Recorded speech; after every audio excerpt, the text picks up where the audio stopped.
you doing? Please say hi in the comment section and let me know where you are joining me from.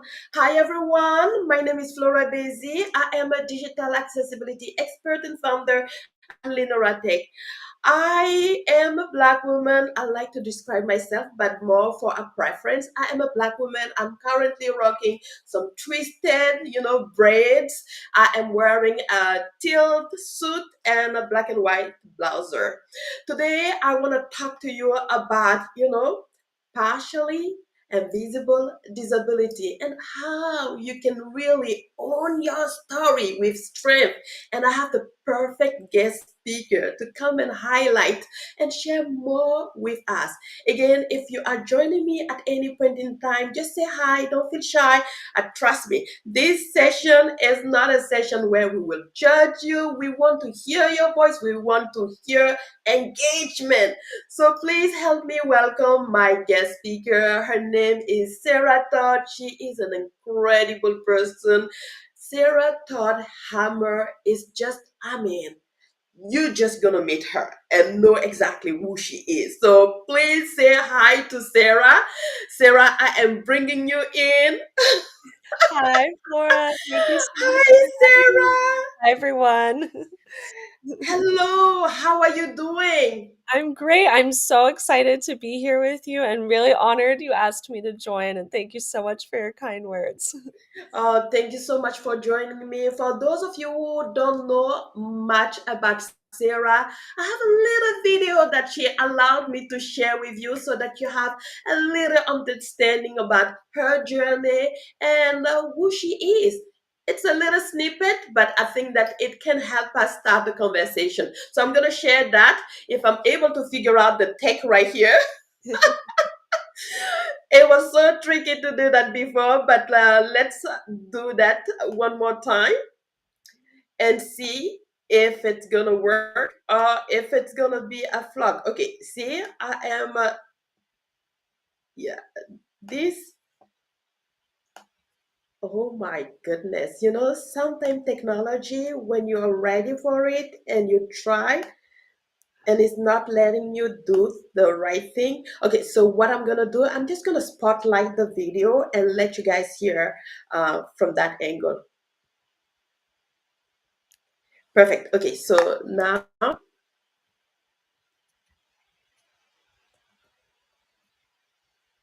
Versus how I view myself.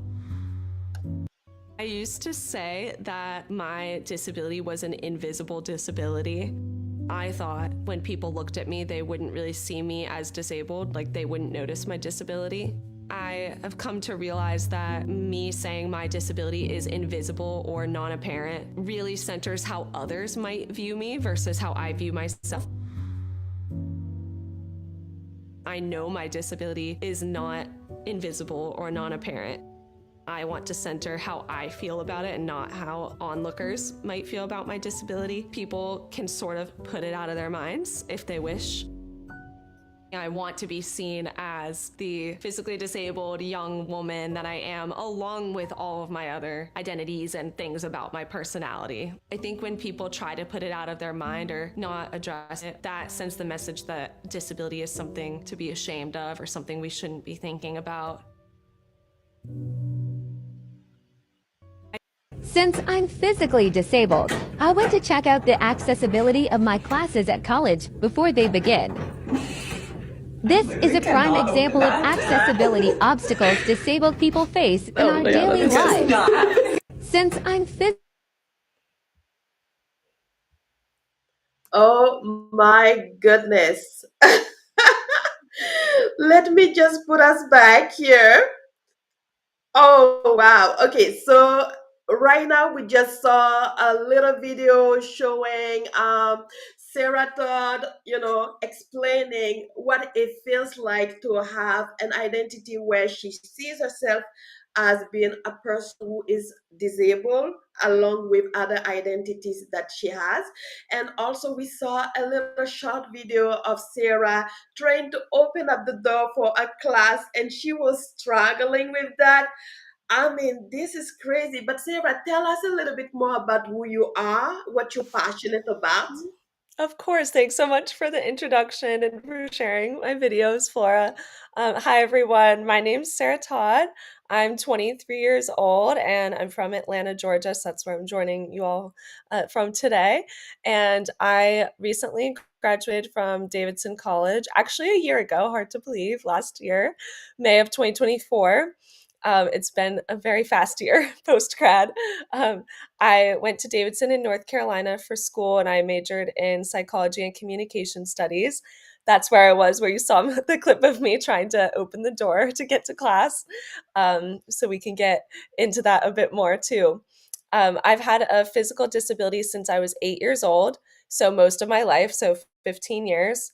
When I was eight, I suddenly became paralyzed from the neck down out of nowhere. I wasn't in a car accident. I didn't have a stroke. Um, I just all of a sudden got a really bad head and neck ache. And my arms and hands became paralyzed shortly after getting that head and neck ache. And then by the next morning, so about 16 hours later, I couldn't move my legs either. So I became paralyzed from the neck down just out of the blue in 2010 as an 8 year old. And I spent 2 months in the hospital.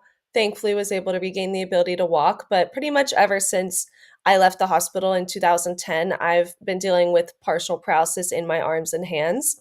So I have a very unusual, unique disability because I can walk, but I can't move my left hand at all. My right hand's very weak, and I can't lift my shoulders up. So my disability affects me every day of my life in terms of needing help with certain tasks of daily living.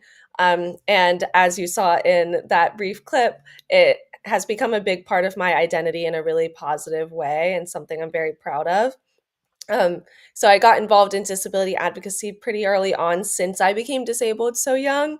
So when I was 10, my friend who has a similar disability to me, we met because of our disabilities and we decided to write out our disability stories together into a book that we self-published just for fun. But it made me realize that I really liked talking about disability and sharing my story. And so I just kept doing that through writing and through speaking, and then eventually through social media once I got older. And I did a lot of disability activist work at college and really enjoyed that. And so that's what I'm still doing today. Post grad, I worked at T-Mobile for a little while doing accessibility work and really enjoyed that. And now I'm pursuing some personal goals of mine advocacy wise. And so I it's been love great. It's been a great 15 years. Yes, a great 15 years and a great journey as well. I think that one of the things that strike me in terms of your story, Sarah, is the fact that you moved away from home and went to college with your disability. And just the video that we saw about you trying even to open the door. So I imagine sometimes you may have to even carry your food, you have to Mhm. shop, you have to carry your bag, your laptop.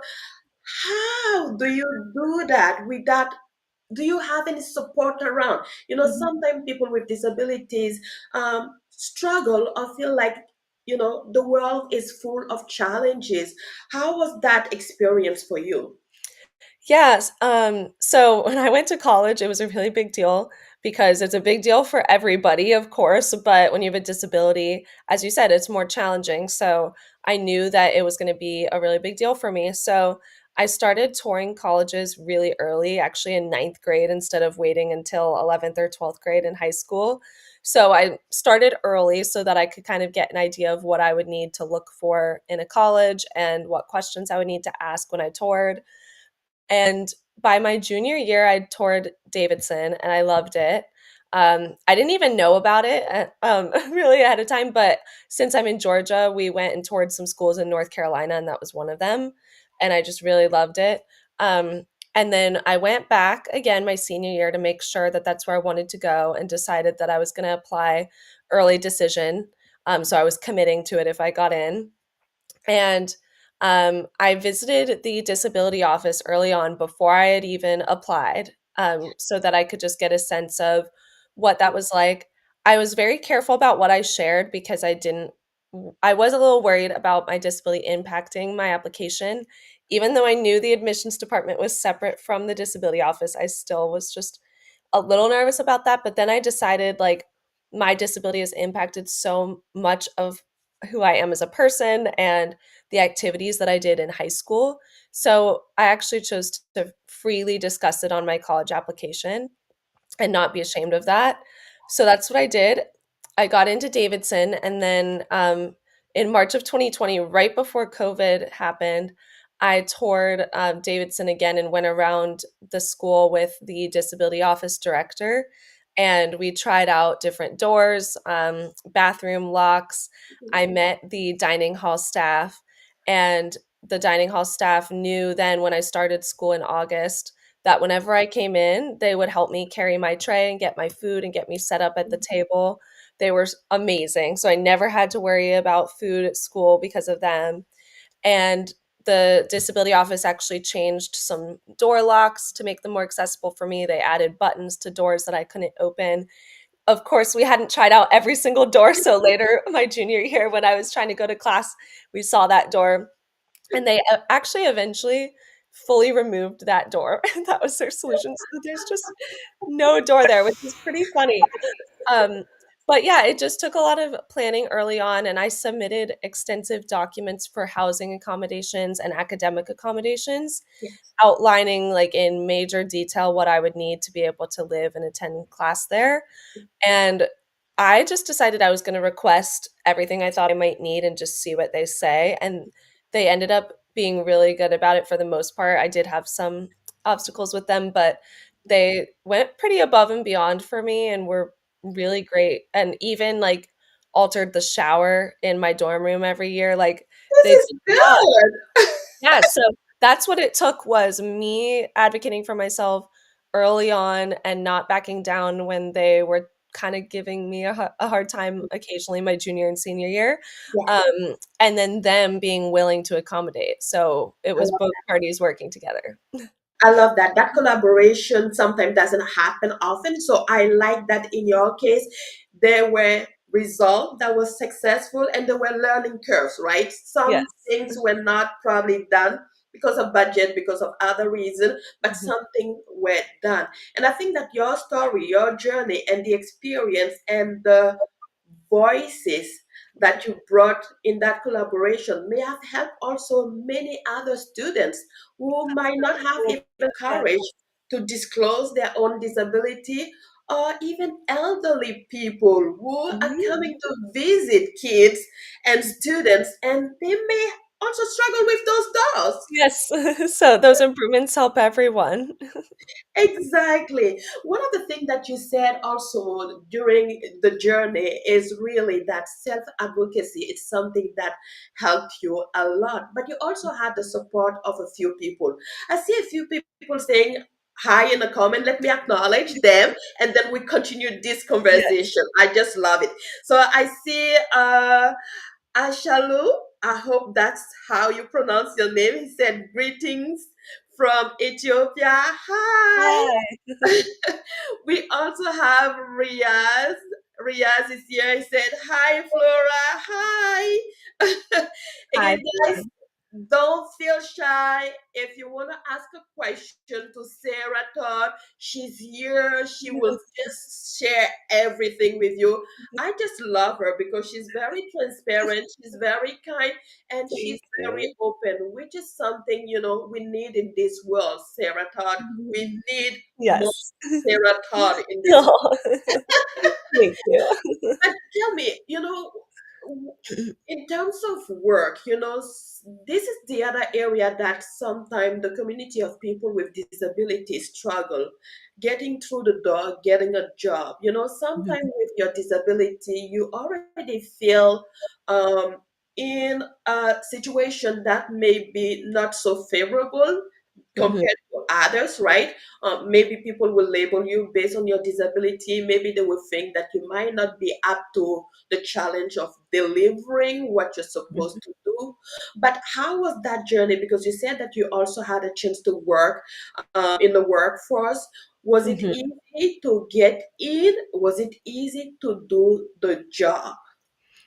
With my experience with the workforce, I would say I actually got pretty lucky with how that worked out. I was looking for jobs at the end of my senior year of college and decided to apply for this one. It was working with Claudia Gordon at T-Mobile. She's amazing, um, really big accessibility advocate, and I really wanted to work with her. So I applied and then went through the interview process and was offered the position. But when I was offered the position, I was told it was going to be based in Frisco, Texas.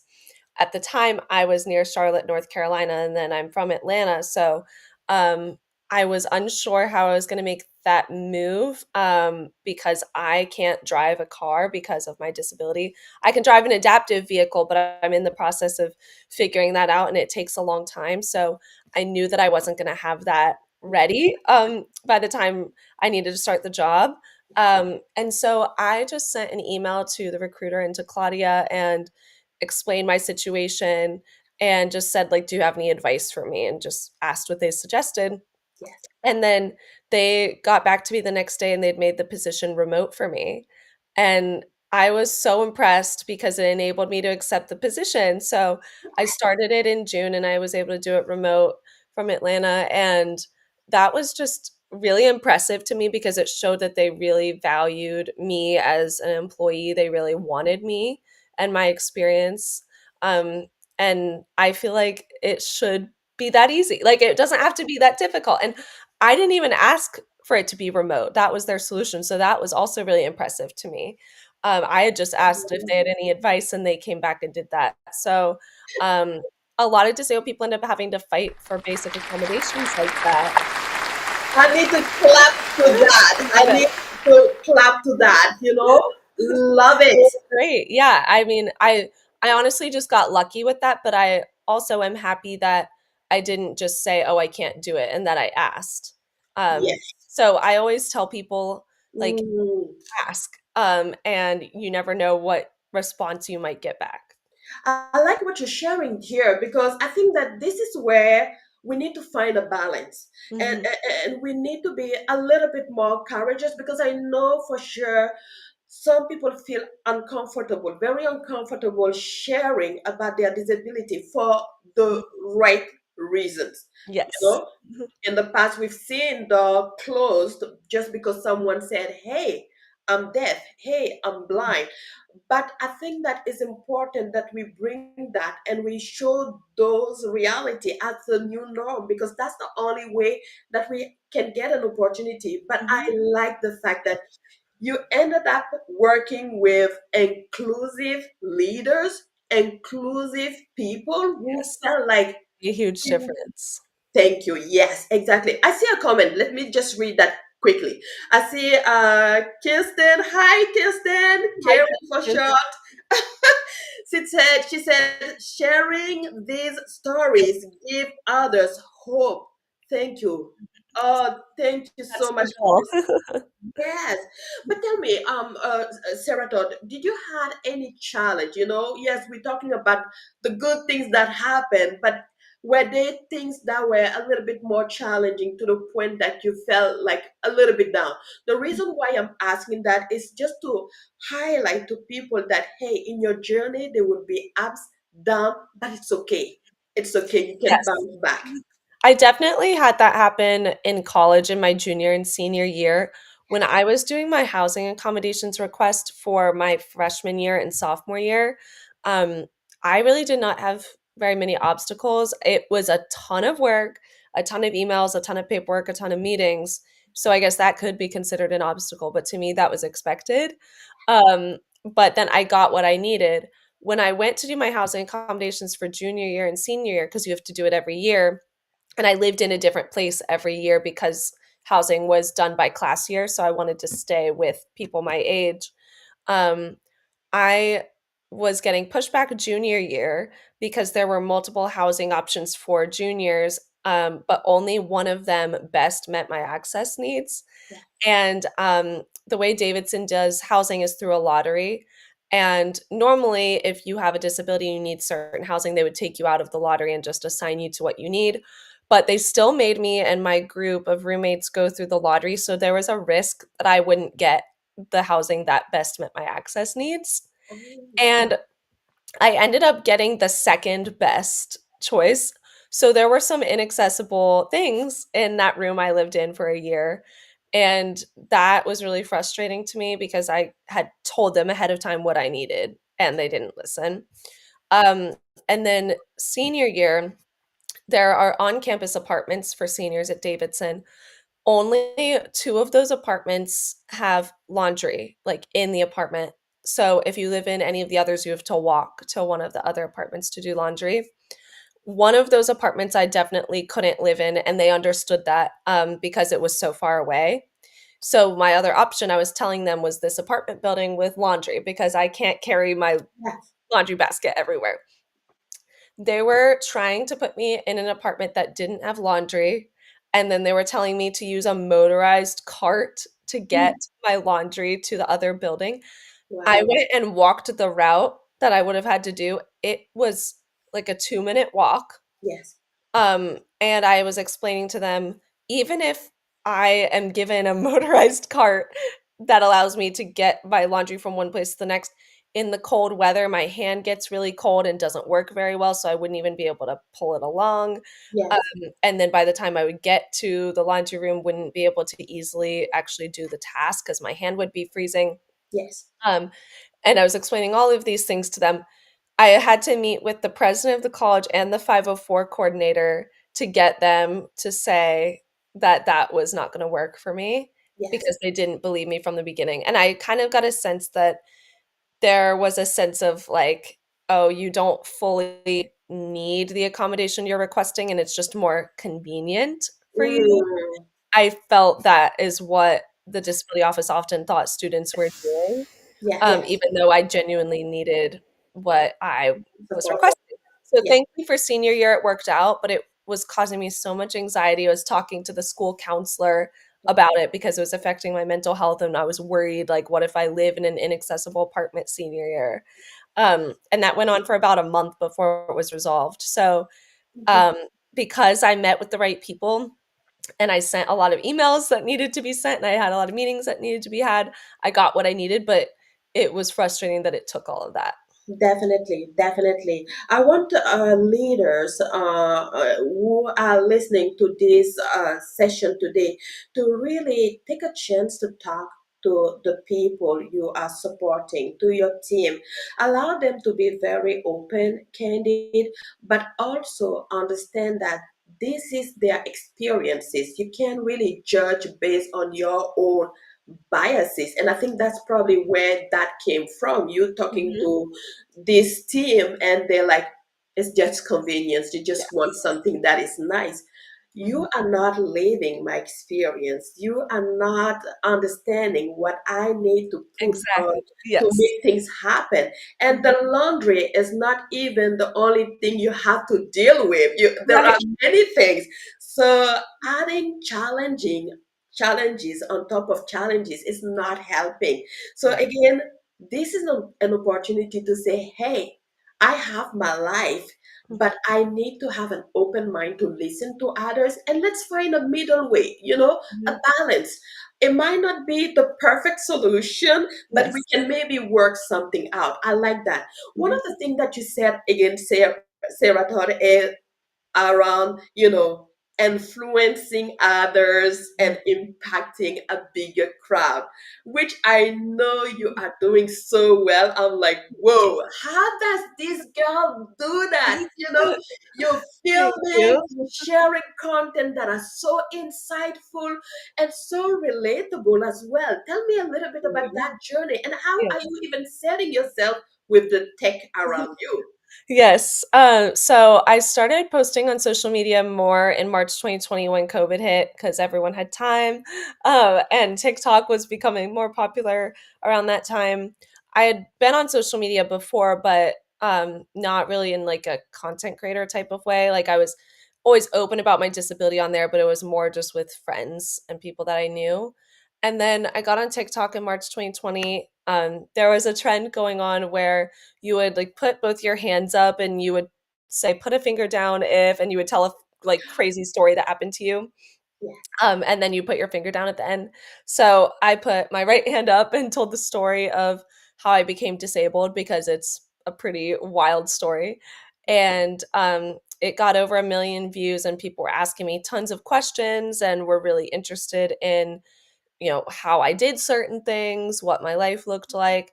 So I started sharing more about my personal story, and then naturally, just a few months later, I went to college. So I talked a lot about college, and I showed the accommodations that I had in my dorm room and talked about how I got those accommodations and why I needed them.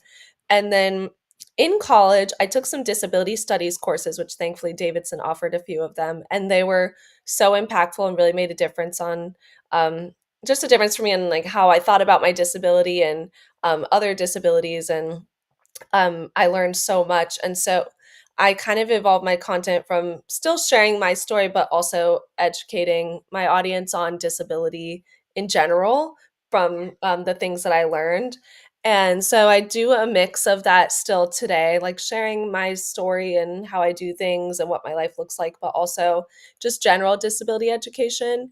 Yes. Um, and as I've gotten older and more comfortable online and grown a bigger audience, I've learned that there's certain things that I'm okay with sharing and certain things that I'm not. And I think when I first started out, I was maybe a bit more open than I would be if I were starting now.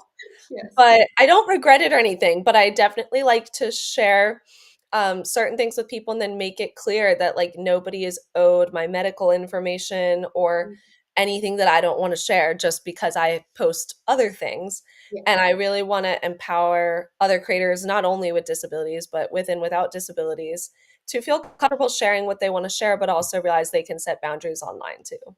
I love it. Mhm. What is one lesson you would like people to take away or, go with when it comes to, owning your own story with strength? What do you want to share with people?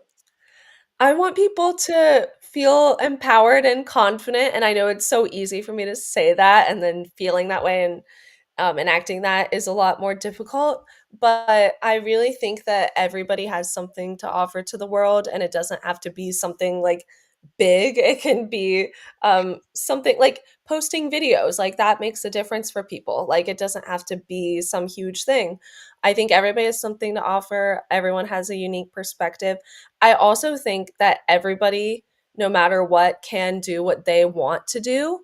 And I know it sounds cheesy, but I do believe that. I think it is harder for certain people depending on circumstances, maybe someone who didn't grow up with a mom figure in their life. Like that could be more difficult than without that, like without having a parental influence positively impacting you. Or for people with disabilities, it can be more difficult to achieve certain things.